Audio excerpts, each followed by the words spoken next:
नमस्कार, मी प्राध्यापक N R Jagtap. तुम्ही पाहताय चावडीन्यूज.com.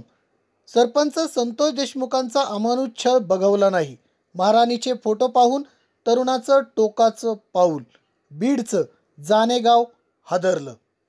बीड जिल्ह्यातील मस्साजोग गावचे सरपंच संतोष देशमुख यांची हत्या करताना केलेल्या अमानुष अत्याचाराचे फोटो सोमवारी रात्री समोर आलेत. यानंतर संपूर्ण महाराष्ट्रात संतापाची लाट उसळल्याचं पाहायला मिळत आहे. या कृत्याचे तीव्र पडसाद राज्यभरात उमटत आहेत.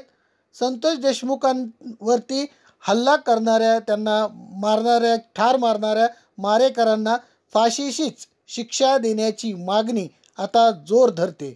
अशातच बीडच्या केज तालुक्यातील जानेगाव येथून एक मोठी धक्कादायक बातमी समोर आली आहे. संतोष देशमुख यांना मारहाण करतानाचे फोटो पाहून धक्का बसल्याने जानेगाव येथील रहिवासी असलेल्या 23 वर्षीय तरुणाने या धक्क्यातून टोकाचं पाऊल उचललं आहे. अशोक हरिभाऊ शिंदे या तरुणाने गळफास घेऊन आत्महत्या केल्याचा धक्कादायक प्रकार उघडकीस आला आहे. या घटनेने संपूर्ण बीड जिल्ह्यात एकच खळबळ उडाली असून या घटनेचा अधिक तपास पोलीस करत आहेत. संतोष देशमुख हत्या प्रकरणातील दोषारोप पत्रातील व्हायरल झालेले फोटो पाहून केज तालुक्यातील जानेगाव येथील अशोक शिंदे हे प्रचंड विचलित आणि अस्वस्थ झाले होते.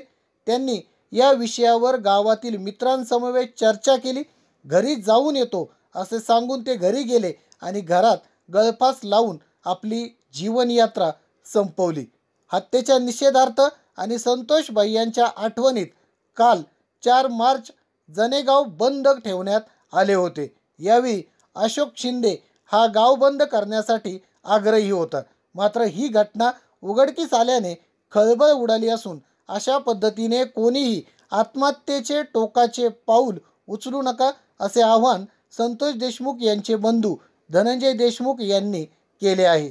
तसेच एक मावळा या लढाईमध्ये कमी होत असेल तर लढाई कशी करायची आणि कशी जिंकायची असा प्रश्नही धनंजय देशमुख यांनी उपस्थित केला आहे.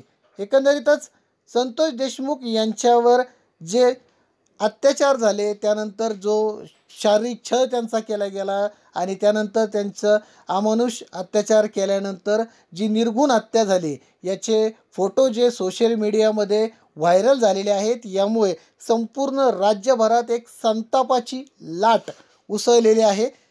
बीड जिल्ह्यातील या तरुणाने टोकाचं पाऊल उचलल्याने सध्या मोठ्या प्रमाणात चर्चा रंगलेली आहे आणि बीड जिल्ह्यामध्ये एकच खळबळ उडालेली आहे. धन्यवाद.